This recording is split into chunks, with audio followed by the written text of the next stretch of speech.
Foolishness comes in many forms and is described in many different ways.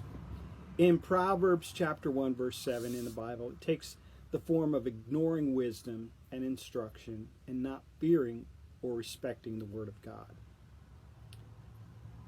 We generally instruct young people to listen to the wisdom of their elders, which is advice found in many cultures.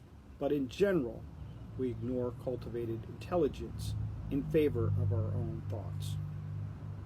In 1 Corinthians chapter 2, verse 14, it says that it is generally natural for people to ignore the Spirit of God. Many people are unfamiliar with spirituality in its many forms, and therefore out of touch with things like regular prayer, meditation, or general introspection.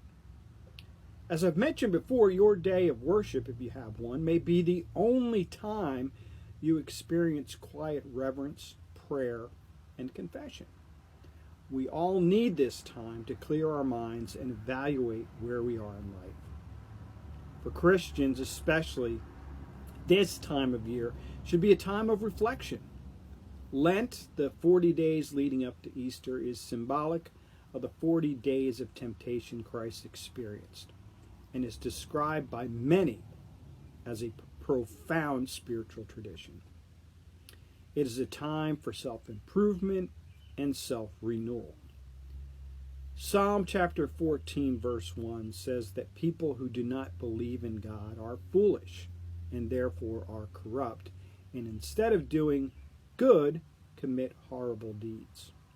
James warns us in chapter 1, verse 26, that even if we consider ourselves religious, but do not watch our words, we deceive our hearts and make our religion essentially worthless. The books of the Bible I've mentioned, especially the book of Proverbs, contain many references to fools and the foolish. Because then, as now, many people rely on their understanding of life and not the teachings of God.